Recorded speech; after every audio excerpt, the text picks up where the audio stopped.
We talk a lot about specific things here on this channel, you know, how's the PS4 doing, how's the Xbox One doing, how's the Nintendo Switch doing, what have you. But now we have a general report on the gaming industry as a whole for 2016 from IHS Markit, hopefully I pronounced that correctly, and they paint a slightly gloomier picture than expected for the industry in their latest report for the worldwide console market.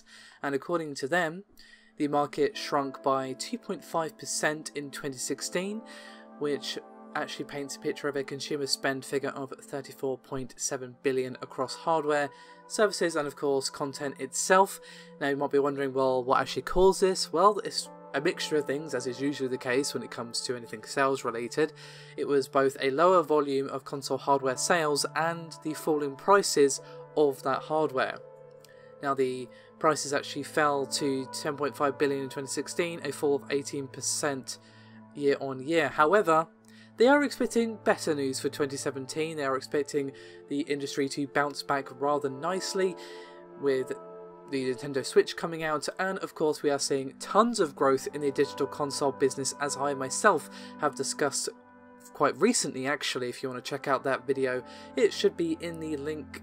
There should be a link in the description below this video if you want to go check it out. However, moving back on to their report for a second, despite the fall in hardware spending, there was a pretty nice number for the software side of things, that being games itself, of course. That reached a sales value of 21.6 billion, which is actually an increase of 5.6% year on year, and we also saw an increase in subscriptions such as PS Plus and so on, and spending on the console platform for subscriptions actually reached 2.8 billion, which in itself is a growth of 14% year on year. So basically, when it comes to subscription services, consoles are doing very, very well, and they are doing so again with software, just a little bit of a drop in terms of hardware.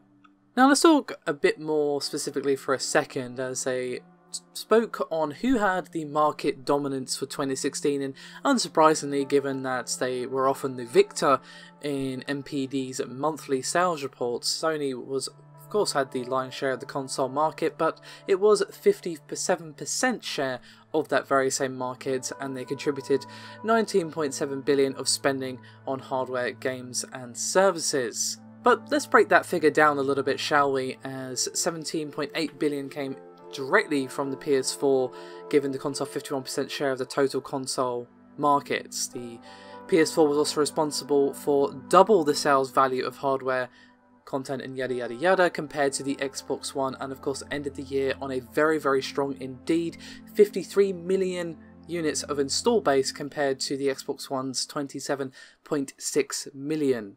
So with this success in mind, IHS are basically predicting that they're going to be well placed to break a sales value in the console market of 20 billion this year if it manages to continue driving its digital console business, which according to their findings is worth about 4.4 billion excluding subscriptions.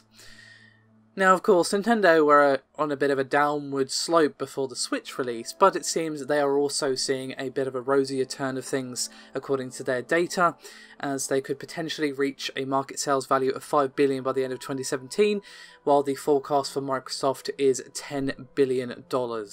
So the TLDR of all of that really was a slight downturn for hardware, but software and subscriptions were there to save the day, and while we did see a slight decrease, IHS seemed pretty positive that 2017 is going to be a turnaround for the console market. Of course, we're going to have to wait and see to see what happens regarding the PS4 and the Xbox One. It's definitely going to be interesting with the release of the Xbox Scorpio.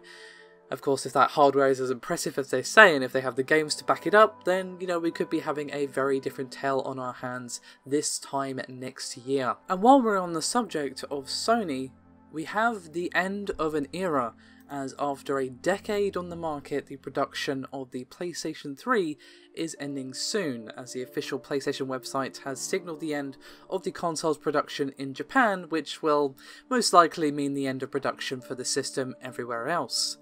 And according to Gematsu, shipments are scheduled to end soon. So, while the PS3 definitely had its ups and downs, obviously the launch was mostly a down, but they recovered actually pretty smartly from that questionable start, shall we say, and it went on to be a really good system in the end. It took a while to flourish, but, you know, it got there, and it's definitely an end of an era to see the end of the PS3. So, with all that said, thank you very much for watching, and I'll see you next time.